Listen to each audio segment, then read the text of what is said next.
రాష్ట్ర ప్రభుత్వం జాబ్ మేళాలను నిర్వహించి నిరుద్యోగ యువతకు ఉపాధి అవకాశాలు కల్పిస్తోందన్నారు తిరుపతి జిల్లా కలెక్టర్ డాక్టర్ ఎస్ వెంకటేశ్వర్.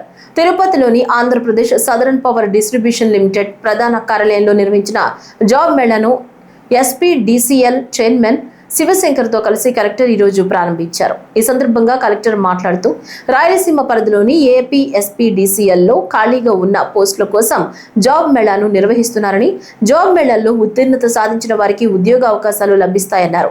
మరికొంతమందికి ఉపాధి అవకాశాలు కూడా కల్పిస్తున్నట్లు కలెక్టర్ వివరించారు. మొట్టమొదటిసారిగా ఎస్పీడీసీఎల్ ప్రత్యేక చొరవతో, సిఎండి గారి ప్రత్యేక చొరవతో వాళ్ళు లీడర్షిప్ తీసుకొని, అదేవిధంగా మీరు అందరూ కూడా అర్థం చేసుకోవాల్సింది ఏంటంటే, మనకు రాను రాను ప్రభుత్వ ఉద్యోగాలు అనేది ఉన్నప్పటికీ మనకి డిమాండ్ సప్లై మిస్ మ్యాచ్ ఉంటుంది ప్రభుత్వ ఉద్యోగాల్లో. ఎందుకంటే తీసుకున్నట్టయితే మీకు రేపు ఒక 1-2 ఇయర్స్ తర్వాత వివిధ డిఫరెంట్ కంపెనీస్ యొక్క పోర్ట్ఫోలియోస్ కి మీరు ఎలిజిబిలిటీ వస్తుంది. సో అప్పుడు మీరు మీ స్కిల్స్ డెవలప్ చేసుకున్న దాన్ని బట్టి మీ శాలరీ కూడా ఎక్కువ డిమాండ్ చేయొచ్చు.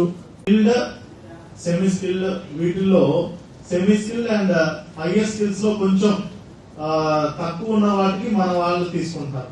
వెరీ హై ప్రొఫెషనల్ జాబ్స్ కి మనకి వేరే స్టేట్స్ నుంచి ఎక్కువ రిక్రూట్ చేసుకుంటున్నారు. అప్గ్రేడేషన్ సరిగా లేకపోవడం వల్ల మీరు ఈ హయ్యర్ పోస్టులకి మీరు సెలెక్ట్ కావట్లేదని నా భావన. సో దయచేసి క్యాండిడేట్స్ అందరూ కూడా దాని మీద మీరు ఫోకస్ చేయండి. ఖచ్చితంగా లాట్ ఆఫ్ పొటెన్షియల్ మీలో ఉంది, మంచి గ్రోత్ కూడా ఈ కంపెనీస్ లో ఉంటుంది. మళ్ళీ లీడర్షిప్ తీసుకొని చేసినందుకు సార్కి కృతజ్ఞతలు తెలుపుకుంటూ